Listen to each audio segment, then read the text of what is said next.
we're close, I think. Okay, and the witness knows to have the do not disturb on there? Yes, actually, we've used a program that isn't susceptible to that. All right, so we'll wait for the jury to come in until we have this up and going? Yes, Your Honor, I think that would make sense. I'm going to just for the record purposes, have to be made in front of the jury. Obviously, this is a compromise of how this witness is testifying, but it's one that the defense is requesting. The state has acknowledged or agreed to it. And my client have just discussed with him, and he is okay that we present this witness through this fashion. Okay, is that correct, Mr. Zimmerman? Okay. Yes, Your Honor. Okay, thank you very much. You could be seated.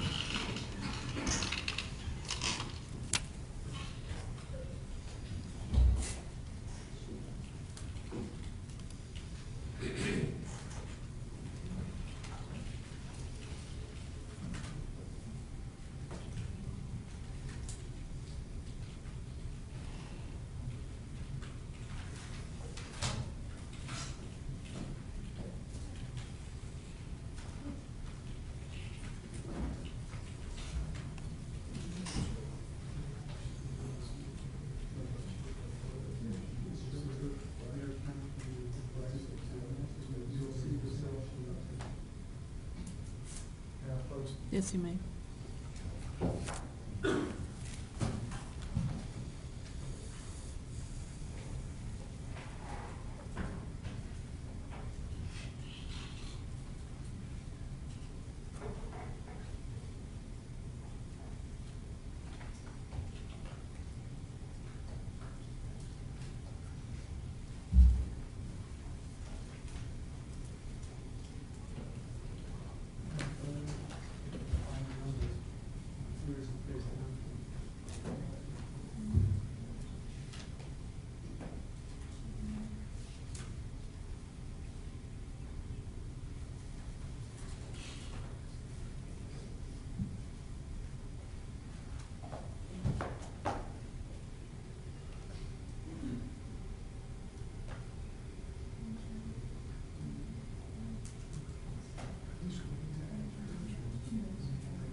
tight for just a second.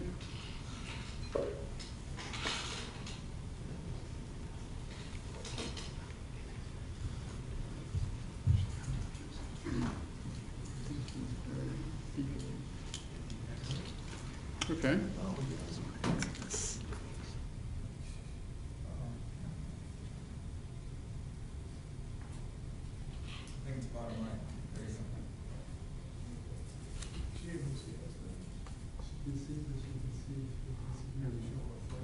You need to show a photograph? Eloise, I'm going to show you something through a camera. I want you to tell me if you can see it, okay? You can't really see me right now because the camera's pointing up, correct? Correct. Can you see a document that I'm showing you? Yes. Okay. That's the way, I mean. No, you really can't see it there, but you can. Thank you, Ron. And just for your planning purposes, we've canceled a couple witnesses based upon some of the testimony, so at this point, this will be my last witness, and we will go into the proffers of both experts. It's a little early, but that also compressed everything down, so we're probably going to be done tomorrow. Okay, let's So- bring the jury in.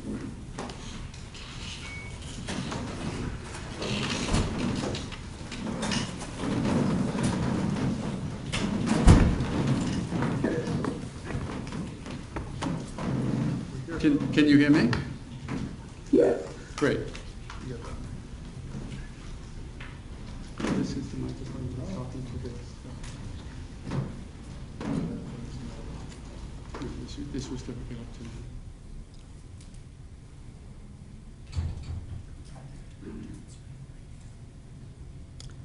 She won't be able to see.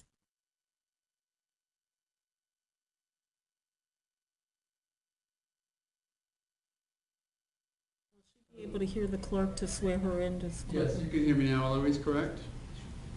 Yes. Madam Clerk, would you just introduce yourself as, My name is Lisa. can you hear that? Yes. You just heard Lisa, perfect. Very fresh, Ron.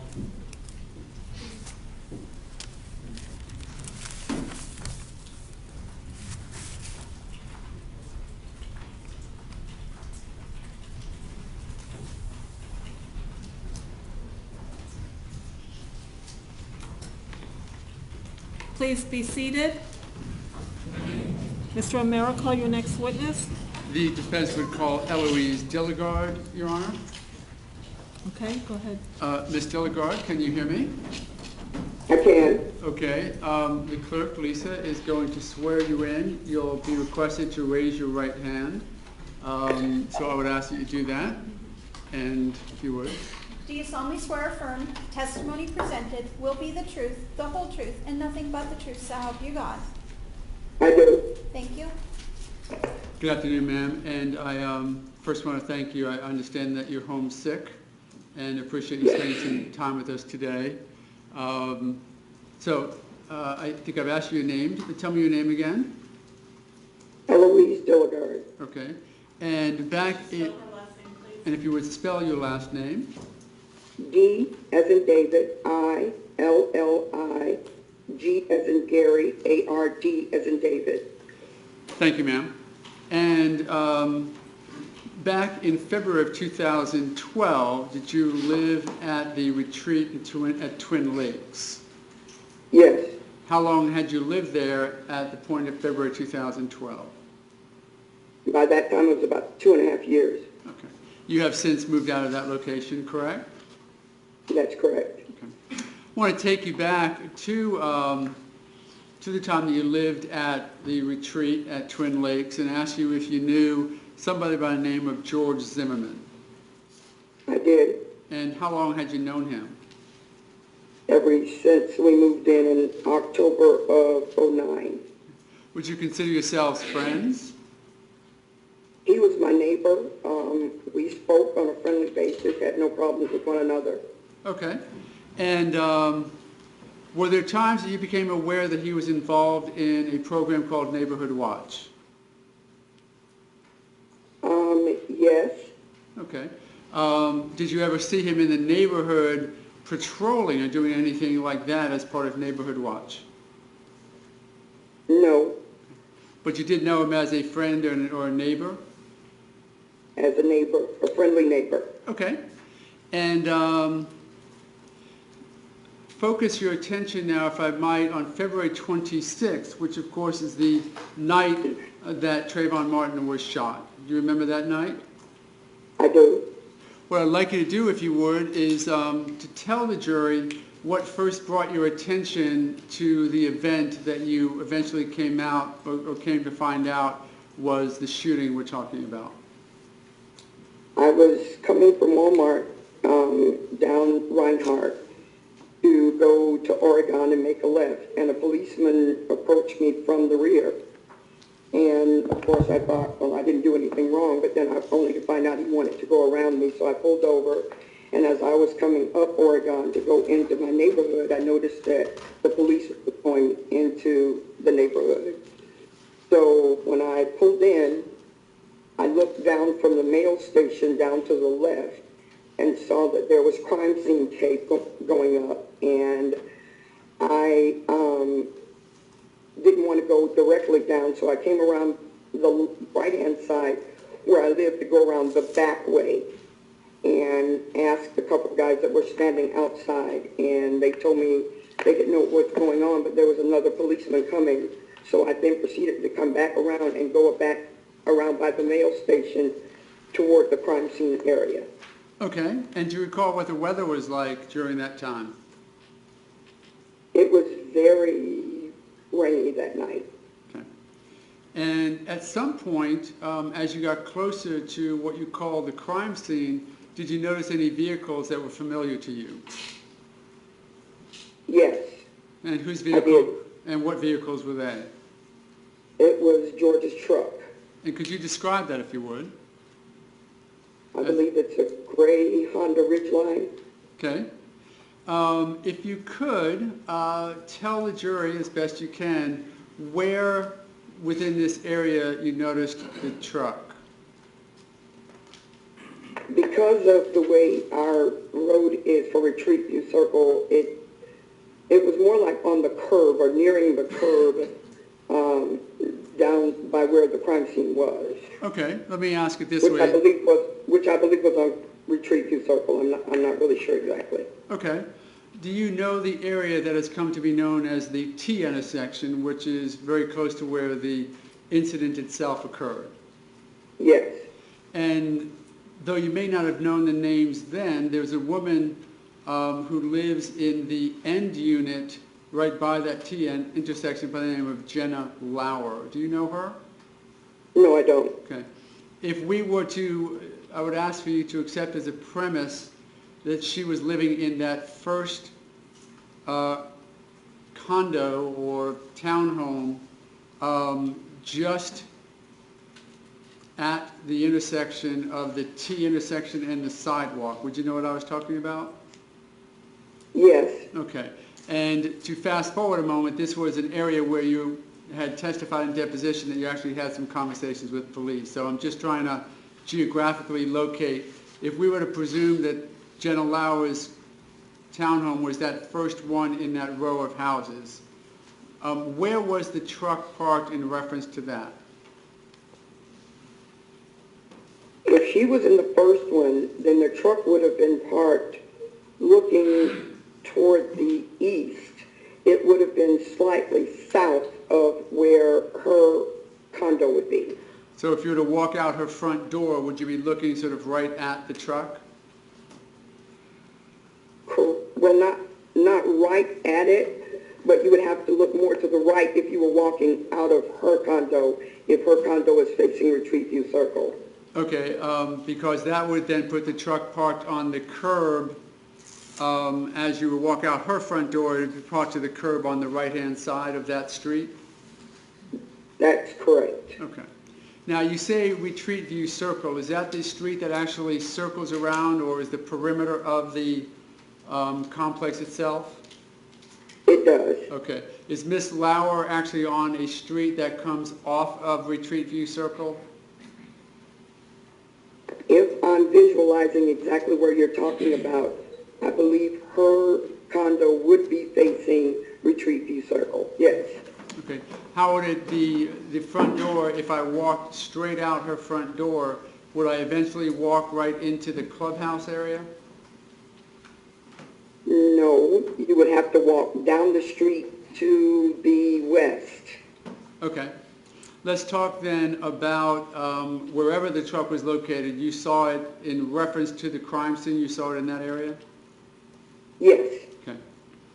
And we may come back to a map in a minute and see if we can show you a map of the area. But let's move to the point where you came up to the area where the crime scene was. Describe what you first saw. There were quite a few people standing on the sidewalk.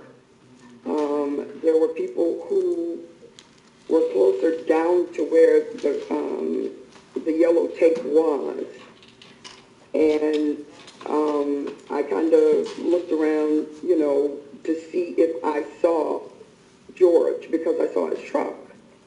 And after I didn't see him, then I recognized the lady from one of the HOA meetings, and I asked her what happened.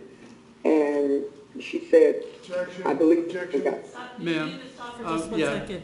Ms. Delegard, when you hear one of us say an objection, that means the court has to inquire. So I just hold on to your testimony for 1 second. You didn't do anything wrong. Just want to check with the court. Okay, what is the objection? Objection, hearsay. Sustained as to what somebody else said.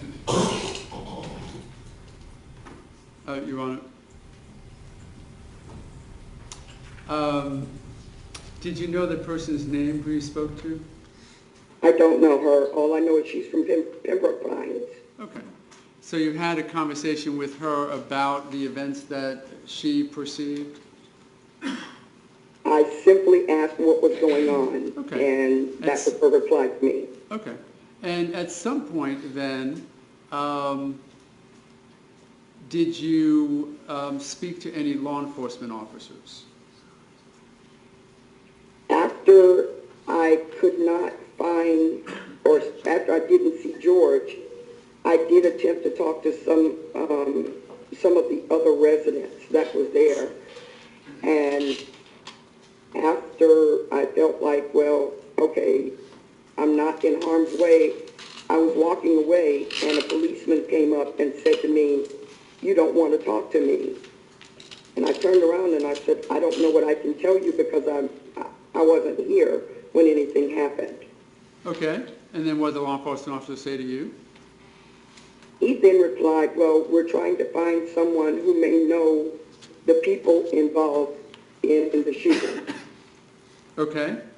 And did he have any further conversation with you or show you anything? He just asked me would I mind staying up, and he was going to go and take a picture and bring it back to the group of us that were standing there to see if we could recognize either the victim and or the suspect. Did that officer happen to identify himself to you by name that you can recall? He did not, and I'm usually pretty perceptive to look at a name badge, but, you know, with everything going on, I don't remember. Okay. So at some point then, did he show you a picture or two of people who were involved in this event? He came back with what I believe was an iPhone, and I'm only saying that because I own one, with 2 pictures. Okay. And I, along with the others standing there... Let me interrupt for a moment to ask you if you could identify either by name or by description the other people who were present during that time. There was a young Caucasian man. I can't remember his name. It was either Jeremy or Jonathan.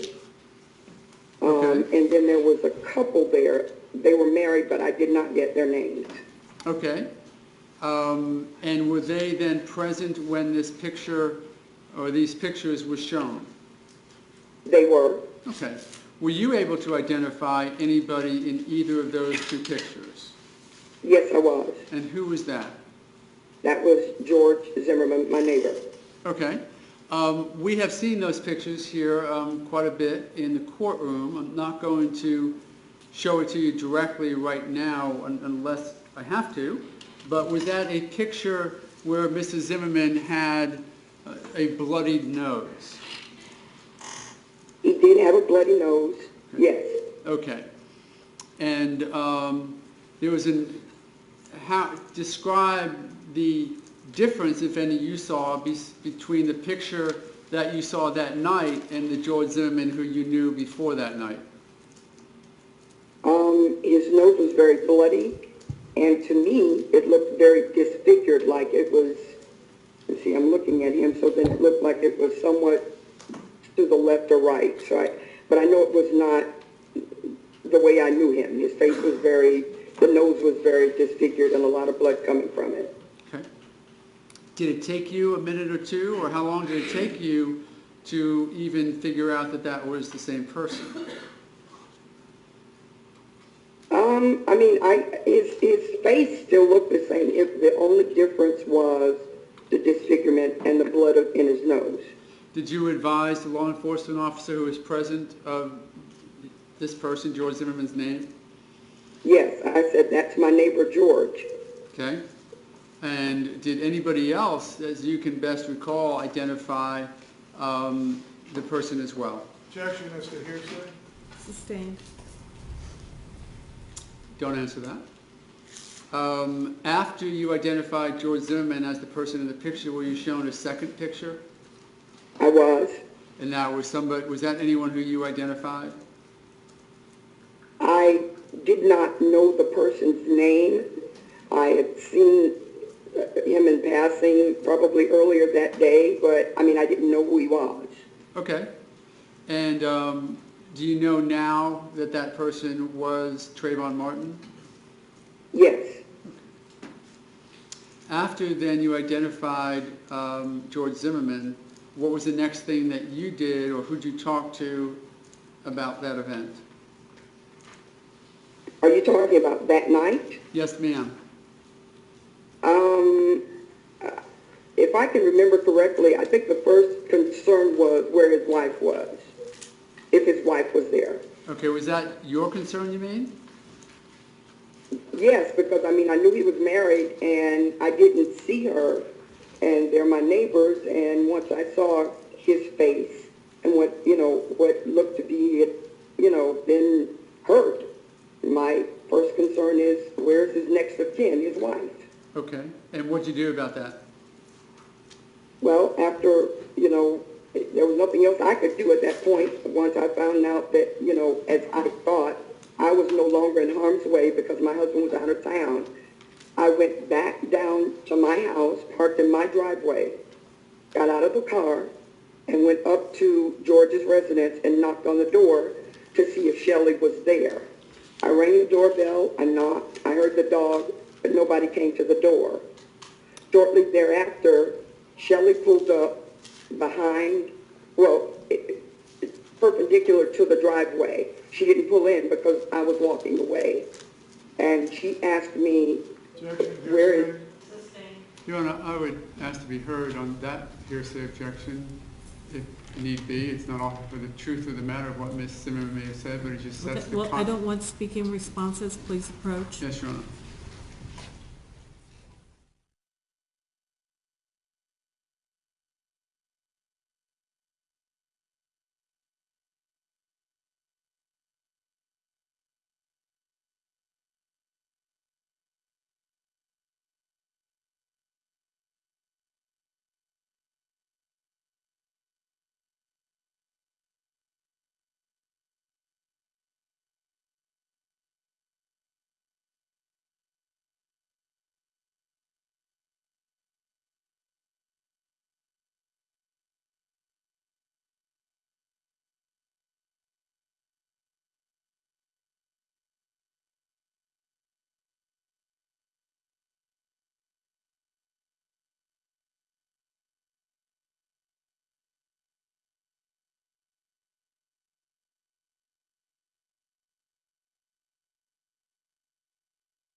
still there?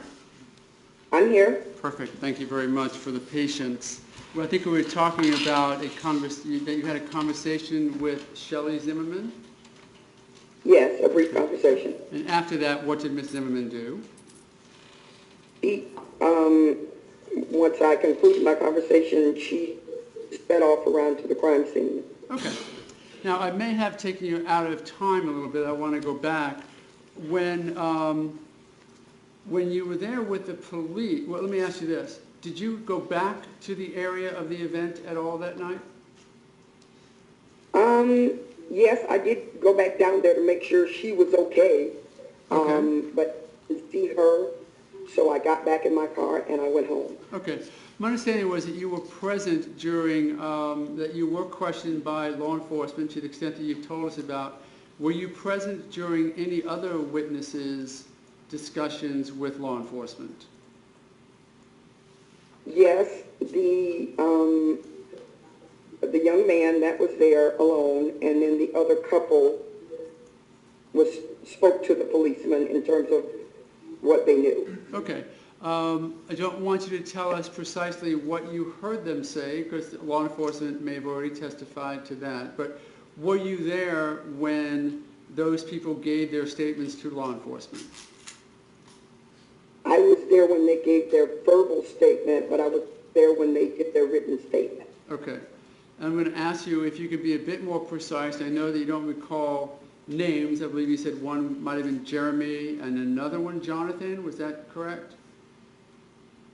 That's what I think I remember about the names, but again, I'm just not sure. That's fine. But do you recall, were there three people? I think you said one female and two males, or were there any more than that who gave their verbal statements to law enforcement in your presence? In my presence, there was a couple, a male and a female, and then there was a gentleman who was by himself. Okay.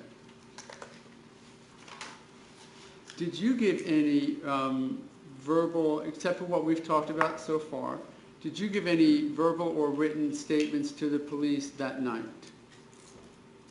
No, other than he asked me my name, and I gave it to him, and I gave him my phone number. Okay. And then, and now I think we'll go back to the time where you left the area of the event, first ran into Miss Zimmerman, went back looking for her, didn't find her, and left the second time? Correct. Okay. At some point then, did you give statements to law enforcement regarding what you knew or heard about the event? Yes, there was an FBI agent who left a card on my door and requested I call him. So I called. Okay. And he and another agent came to my house and interviewed me. And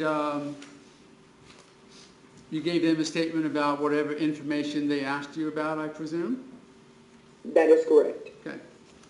At some point, did you have an opportunity to listen to what we call, and have been calling during this trial, the Lauer 911 tape? And for your purposes, that is the tape that has the this voices in the background screaming for help. Have you had an opportunity to listen to that?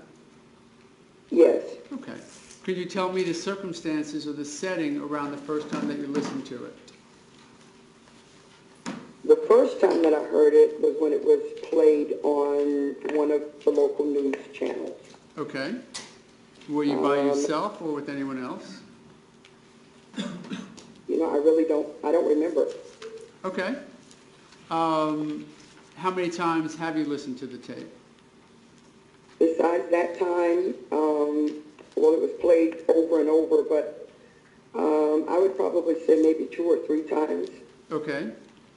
Did you hear a voice screaming for help in the background that you were able to recognize or identify? I heard the voice screaming in the background, and of the two that we are discussing, the deceased Trayvon and George, I've only heard George talk. Okay. Whose voice do you believe that was in the background screaming for help?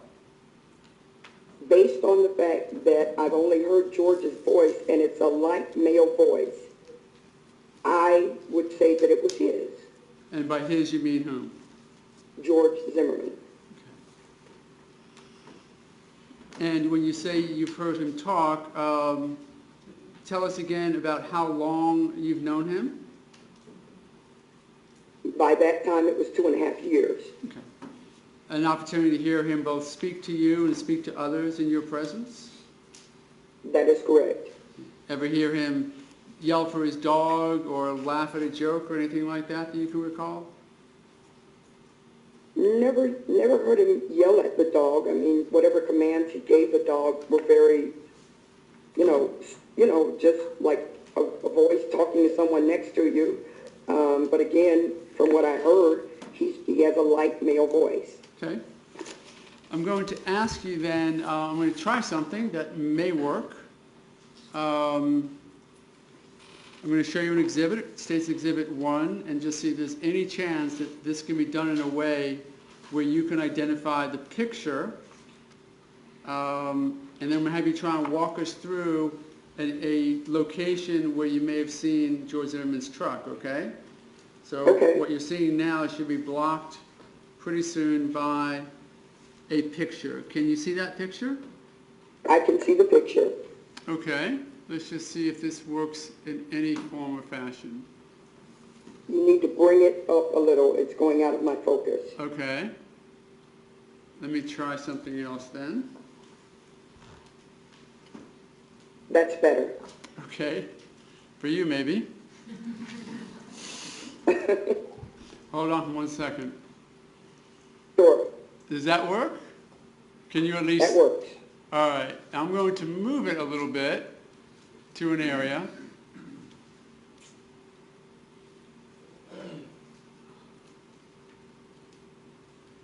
Okay.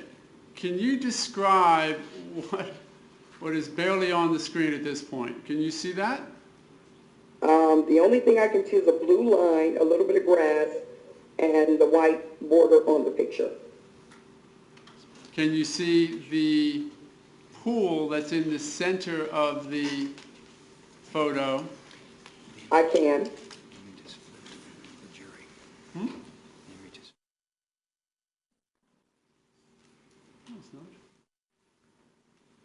What do you mean? Your Honor, if I might. It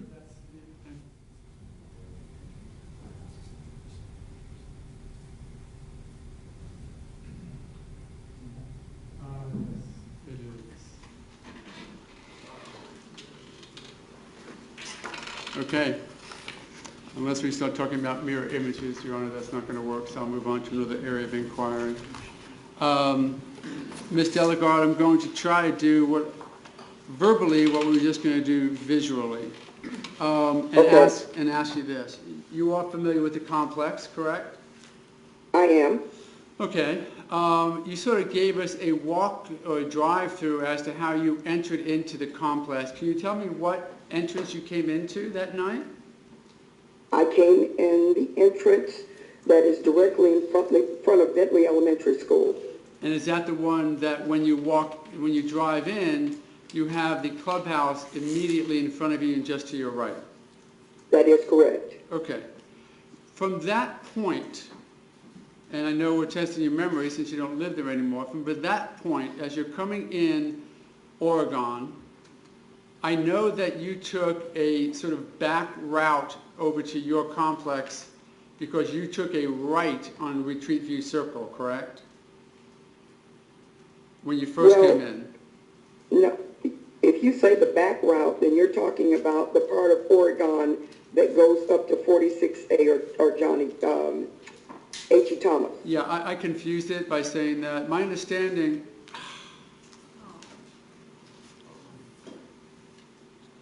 One moment, if I might, Your Honor.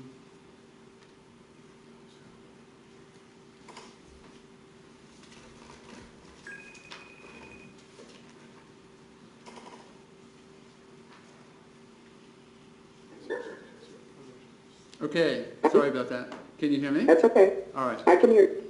I think I confused my question a moment ago. My understanding was that when you first came into your subdivision, you realized that there was some crime scene tape, correct? Correct. As you're coming into the main entrance with the clubhouse off to your right, which way was the crime scene tape from where you were driving in? To the left or to the east. Okay. And that would have been, is that the normal way that you would go from that main entrance to your residence? You would go to the left? No, I would go to the right. Okay. All right. Now, what I would like to do is start at the Oregon main entrance with the clubhouse on your right. And if you can sort of walk or drive us to the area where you did drive up to get a better view of the area of the crime scene itself. If I were to drive in to the entrance that was directly across from Altomedes Bentley Elementary, I would have made a left rather than a right to go down to where the crime scene was. Okay. And where on that scene then would you have seen George's truck? Oh boy, it wasn't even 3/10 of a mile down because it's not that far. Okay. Do you have a present memory today as to where the truck was? It was parked on Retreat View Circle, just to the left of where you're talking about the T area was. Okay. Let me ask it this way. I'm going to refresh your recollection with some testimony potentially. Could the truck have been parked not on Retreat View Circle but on the 2nd Street in, so that, you know the 2nd Street in I'm talking about? So if you don't take That's correct. Yes. Okay, you don't take your first left onto Retreat View Circle, but you take your second left onto Twin Trees? Twin Right, Tree Lane? Twin Trees Lane, I believe it is. Could that have been the street that you turned down and saw Mr. Zimmerman's truck? It could have been. All I know is that it was on one of those curves. Okay, that's okay. Nonetheless, wherever that truck was, it is your testimony that it was directly in front of, maybe a touch off to the right, of what we've identified as Miss Lauer's townhome? Yes. Okay. So if we were to use Miss Lauer's townhome as the focal point, you would walk out or look out her front door and look just to your right to see George Zimmerman's truck where it sat that night? That is correct. Okay. I might have a moment, Your Honor.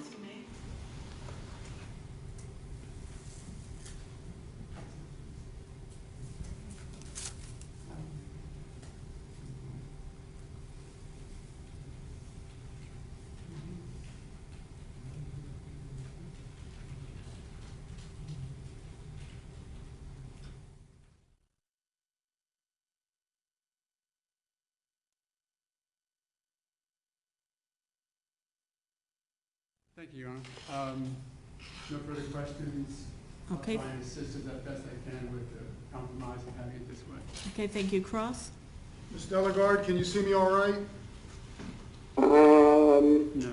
She Kind can't of, see sort you. of. It's looking straight up. That's what she sees. Okay. Can't see me still?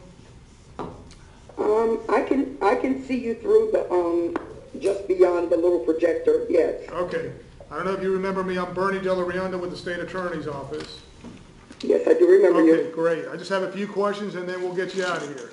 Okay, or Sure. we'll leave you alone, I should say. Since you're Yes, ma'am. The bottom line is that day you came into contact with a police officer who told you there was a suspect and a victim, showed you some photographs. You recognized one photograph as George Zimmerman. The other photograph, you didn't know the person. You now know it's Trayvon Martin, correct? That is correct. Okay. And you said you had seen him earlier the day in the retreat at Twin Lakes, correct? Just walking around? Right. Okay. And then finally, you were asked about the voice, You mentioned you saw it on TV, correct? Correct. And you didn't have a point of reference. All you knew was George Zimmerman's voice, but you had never heard Trayvon Martin's voice, correct? That is correct. I've never heard his voice. Thank you very much, ma'am. You're welcome. Any redirect? A sick woman in her bed who came with us. I think we're done with her and do appreciate her coming. Okay. Ms. Delegard, Yes. we are done. I appreciate your time. Thanks very much for doing this from your home, and I apologize for the interruption. I hope you feel better. It's okay. All Thank you. right. May Ms. Dillagard be excused Oh, from yes. being recalled?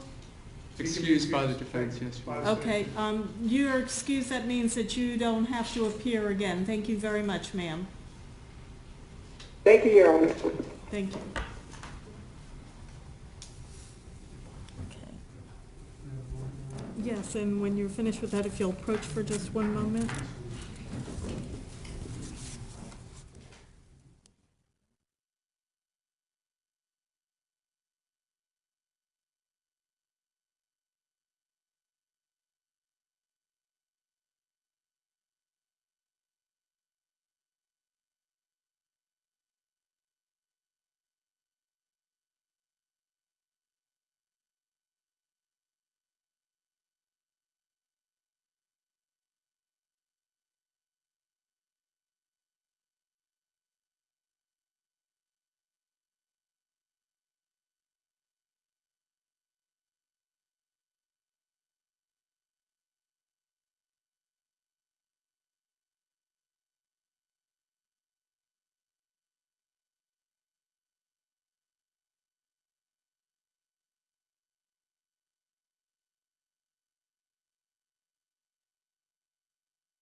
Okay, ladies and gentlemen, there's some more matters that we need to take care of tonight, and so I'm going to let you go home at this time. It's 4:21. Before, as you're starting to get your notepads in order, I'm going to give you my admonitions.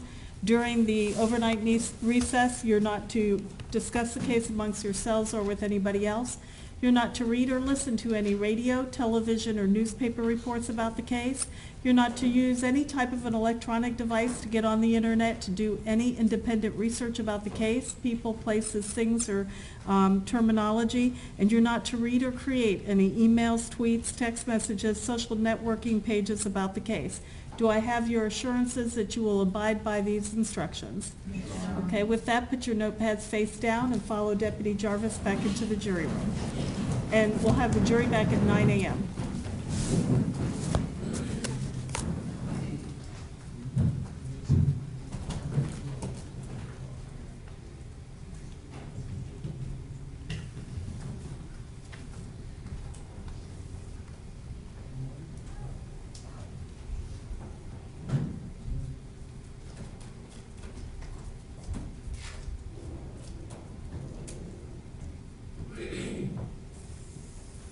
Please be seated. We're going to take a 10-minute recess, and then we're going to continue on with the animation issue and the proffering of the testimony of Mr. Connor.